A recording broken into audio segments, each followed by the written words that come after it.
25년 대기업 생활 끝에 지방 공장으로 쫓겨난 김낙수 부장. 원작 소설을 읽은 사람들은 지금 드라마를 보며 당황하고 있습니다. 분명 따뜻한 힐링물이었는데 드라마는 왜 이렇게 잔인한 현실 폭로물이 되어버린 걸까요? 오늘은 원작 소설과 드라마의 결정적 차이점을 파헤쳐 보겠습니다. 먼저 가장 큰 차이부터 말씀드리죠. 바로 김낙수라는 캐릭터 자체가 다릅니다. 원작 속 김낙수는 회사에서 인정받는 에이스였습니다. 임원부터 말단 사원까지 모두가 그의 영업 실력을 인정했죠. 보고서도 완벽하게 작성했고 실적도 탁월했습니다. 그런데 왜 좌천됐을까요? 바로 리더십 부재 때문입니다. 팀원들 의견은 듣지도 않고 자기 생각대로만 일을 추진했습니다. 누구한테도 도움받으려 하지 않았고 혼자 다 해결하려 했죠. 백상무는 그런 김낙수에게 말합니다. 내가 없으면 안 된다고 생각하는 게 문제라고. 우월함에 심취한 사람은 결국 스스로를 고립시킬 뿐이라고요. 반면 드라마 속 김낙수는 어떤가요? 인사팀장이 대놓고 말합니다.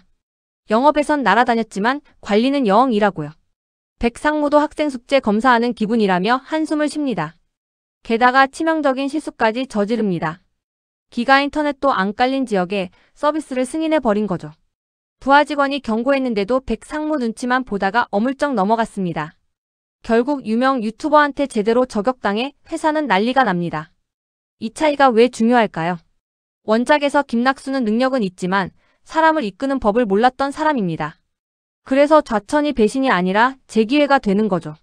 백상무가 그에게 공장에 내려가서 배우라고 조언합니다. 넓은 세상을 경험해 보라고요. 하지만 드라마에서는 완전히 다릅니다. 인사팀장이 백상무한테 명단을 요구합니다. 허태왕 과장을 대신할 희생양이 필요하다고요. 그 타깃이 바로 김낙수입니다. 백상무와의 관계도 천지 차이입니다. 원작에서 둘은 그냥 상하 관계였습니다. 김낙수가 라인을 잘 탔을 뿐이죠. 인간적 교류는 거의 없었습니다. 그런데 드라마에서는 20년 넘게 동고동락한 사이입니다. 김낙수가 자기 아들 졸업식은 못 가면서 백상무 자녀 졸업식은 매번 참석했습니다. 심지어 집까지 초대해서 정성껏 저녁 대접을 합니다. 아내 박하진이 조용히 돕지만 김낙수는 불안과 자존심 사이에서 점점 날카로워집니다. 부부 싸움까지 번지죠.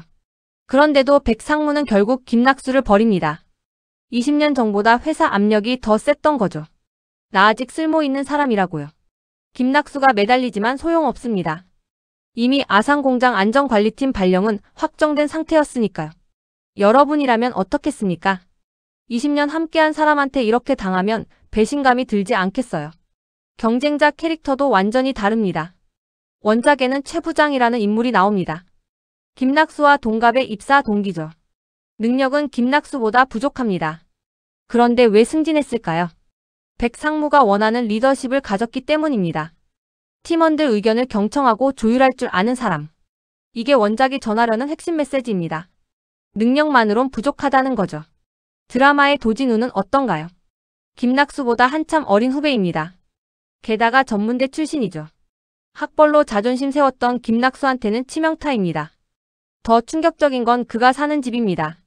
반포 신축 고급 아파트를 자가로 소유하고 있습니다. 전세가만 38억.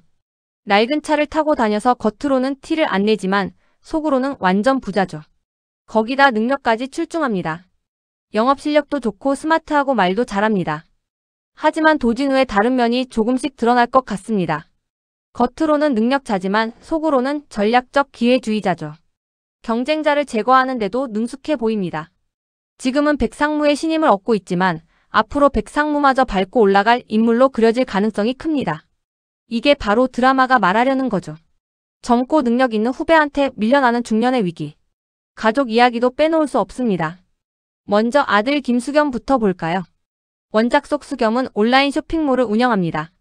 스스로 시장을 조사하고 직접 창업한 청년이죠. 주체적이고 진취적입니다. 아버지는 장사를 수치스럽게 여기지만 수겸은 자기 길을 갑니다. 나중에는 사업하며 아버지의 25년의 가치를 이해하게 됩니다. 그리고 편지를 씁니다. 제가 있으니 이제 천천히 달리셔도 된다고요. 드라마 속 수겸은 완전히 다릅니다. 질투는 나의 힘이라는 이상한 스타트업에 들어갑니다. 직책은 CDO 최고 파괴 책임자래요. 본인도 뭘 하는 건지 모릅니다. 수익 모델도 불명확합니다. 왜 들어갔냐고요. 첫사랑 한나한테 홀딱 넘어가서입니다. 한나가 스카우트하니까 아무 생각 없이 따라간 거죠. 아버지가 추궁합니다. 대체 무슨 일 하는 회사냐고. 어떻게 돈을 버냐고. 내가 맡은 직책이 정확히 뭐 하는 거냐고. 상식적인 질문이죠.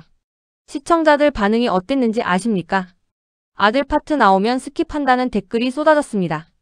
중2병 같다, 오글거린다, 불필요하다. 원작 팬들은 더 화가 났죠. 원작의 수겸은 정말 멋진 청년이었는데 드라마에서는 왜 이렇게 만들었냐고요. 5화 예고를 보니 한나가 다른 남자랑 키스하는 장면이 나옵니다.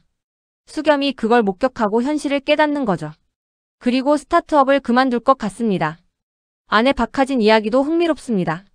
원작에서 하진은 김낙수와 같은 대기업 출신입니다. 사내 커플이었죠. 가정의 진짜 리더는 사실 하진이었습니다. 10년 전 아파트 매수 결정도 하진이 했습니다. 김낙수가 대출은 절대 안 된다며 반대했지만 하진이 혼자 부동산 가서 계약했죠. 지금 그 집값이 2배가 됐습니다.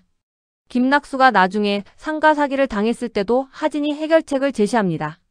아들 수겸한테 상가를 빌려주는 거죠. 김낙수는 깨닫습니다. 세상일 아무것도 모른다고 생각했던 아내가 사실은 자신보다 한 수 위죠. 드라마 속 하진은 카드사 직원 출신입니다. 맞선으로 김낙수를 만났죠. 지금까지는 남편 뒷바라지만 하는 모습으로 그려졌습니다. 하지만 변화가 시작됩니다. 공인중개사 시험에 도전하는 거죠. 여동생 하영이 무시하고 비웃습니다. 네가 그걸 어떻게 따냐고요. 그래서 하진이 내기를 겁니다. 신차를 걸고 공부하기로 한 거죠. 원작엔 없던 여동생 캐릭터입니다. 그 남편 그러니까 제부도 나옵니다. 핀테크 회사를 창업했는데 김낙수를 스카웃하려고 합니다. 하진이 남편한테 제안하지만 김낙수는 거부합니다. 아랫사람 밑에서 일할 순 없다는 거죠. 자존심이 허락하지 않습니다. 이제 5화에서 어떤 일이 벌어질까요? 김낙수는 아상 공장에 첫 출근을 합니다. 본사와는 완전히 다른 문화에 충격을 받죠. 작업 반장 정은채와도 충돌합니다. 김낙수는 상상합니다. 자기가 없으니 본사 영업팀이 난리가 났을 거라고요. 하지만 현실은 다릅니다. 아무 일도 안 일어납니다. 회사는 누가 나가도 잘 돌아가는 곳이니까요. 내가 없으면 안 된다고 생각했는데 회사는 아무렇지도 않더라. 이게 현실이죠. 원작에서 김낙수는 공장 생활이 의외로 편했습니다. 실적 압박도 없고 임원들 귀찮은 부탁도 없고 그냥 루틴대로만 하면 됐죠. 일하는 스님이 된 기분이었습니다. 최대 고민은 점심시간에 식당까지 100m를 어떻게 하면 최단 거리로 가장 빠르게 달릴 수 있을까였습니다. 그러다 몇 달 뒤 백 상무가 희망퇴직을 제안합니다. 김낙수는 고민하다 나가기로 결심하죠. 질질 끌려다니느니 위로금 받을 때 나가는 게 낫다고 판단한 겁니다. 그 다음이 문제입니다. 마르지 않는 생각던 월급이 없어지니 불안이 몰려옵니다. 그때 예전 분양 사무소 직원이 생각납니다. 따박따박 월 500만 원 벌 수 있다고 꼬드겼었죠. 김낙수는 퇴직금에 3억 대출까지 더해 7억짜리 신도시 상가를 계약합니다. 하지만 아파트도 안 들어선 신도시. 상가는 계속 공실이고 분양 사무소 직원은 연락이 안 됩니다. 지하철이 코앞에 들어온다더니 실제로는 2km나 떨어진 곳이었죠. 뉴스에서나 보던 퇴직금 사기 당한 사람이 되어버린 겁니다. 드라마 4화를 보면 이 복선이 깔립니다. 논팽이라는 건물주 친구가 상가 분양 안내 전단지를 찢어버립니다. 그런데 김낙수가 그걸 몰래 주워서 숨깁니다. 원작처럼 사기를 당할 거라는 신호죠. 시청자들은 벌써 답답해합니다. 하지 말라는 걸 왜 하냐고요. 원작에서 김낙수는 너무 큰 스트레스를 받아 공황 발작 증세를 보입니다. 미친 사람만 간다며 거부하던 정신과의 아내 손에 이끌려가죠. 그리고 상담을 받으며 점차 변화합니다. 어린 시절을 떠올립니다. 공부 잘하는 큰형한테 밀려 집에서 만년 2등이었던 자신. 형이 반장할 때는 떡 들고 학교 갔던 엄마가 자기가 부반장 됐을 땐 칭찬 한마디 안 해줬던 기억. 그렇게 평생 형과 비교하며 살았던 거죠. 김낙수는 깨닫습니다. 자기가 부모님 모습을 그대로 따라하고 있었다는 걸. 아들 말을 귀 기울여 듣지 않고 칭찬해주지 않았던 것. 팀원들 아닌 자기만 돋보이려고 살았던 것. 남과 비교해서 우월감을 느끼고 그걸로 사람의 가치를 판단했던 것. 우월함의 심취에 편협한 아집과 선입견을 강요했던 것. 백상무가 한 말을 이제야 이해합니다. 그리고 김낙수는 형 김창수의 카센터에서 세차장을 운영하기 시작합니다. 형은 대학 입시 실패하고 IMF와 사업 실패를 겪었습니다. 김낙수보다 먼저 인생의 고난을 겪었죠. 하지만 형은 자기만의 방식으로 행복을 정의하는 법을 터득했습니다. 카센터를 운영하며 가족들과 여행 다니는 삶. 김낙수는 명품 달인 손세차에 출근해 차에 고압수를 쏘고 비누칠을 합니다. 수입차든 국산차든 다 같은 자동차. 성별, 직업, 나이, 학벌, 소득 상관없이 다 같은 가치를 가진 사람. 외부에서 찾느라 발견하지 못했던 자기 가치를 내 안에서 찾게 되는 거죠. 이게 원작이 말하려는 겁니다. 회사 밖으로 나오지 않았다면 평생 회사 속 김 부장으로만 남았을 거라고. 가족들과 여행도 못 가본 채 사무실 컴퓨터 앞에서 생을 마감했을 거라고. 그래서 김낙수는 회사에 오히려 감사함을 느낍니다. 나를 내보내줘서 고맙다고요. 따뜻하고 희망적인 메시지죠. 드라마는 어떨까요? 지금까지 본 방향은 완전히 다릅니다. 회사는 언제든 사람을 버릴 준비가 된 시스템입니다. 좌천은 성장 기회가 아니라 희생양 만들기죠. 가족들도 각자 생존 고민에 빠져 있습니다. 톤이 씁쓸하고 자극적입니다. 4화까지는 꼰대 김낙수를 보며 답답해했던 시청자들이 4화 끝에서 마음이 바뀝니다.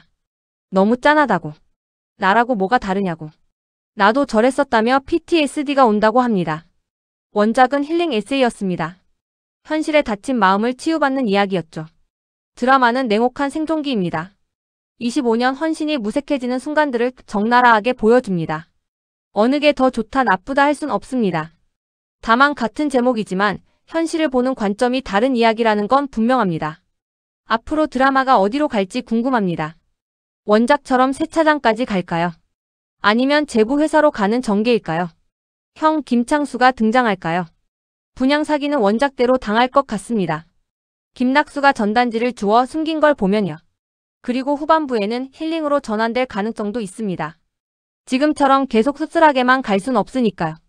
한 가지는 확실합니다. 유승용의 연기는 정말 대단하다는 것. 원작 김 부장을 그대로 옮겨놓은 듯한 싱크로율. 꼰대력의 절로 인상이 찌푸려지지만 동시에 우리 아버지를 보는 것 같아 짠한 감정이 휘몰아칩니다.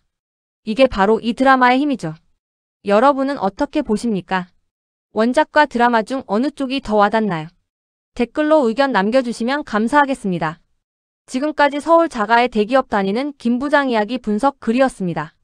다음번에도 더 재미난 이야기로 찾아뵙겠습니다. 구독, 좋아요는 사랑입니다. 시청해주셔서 감사합니다.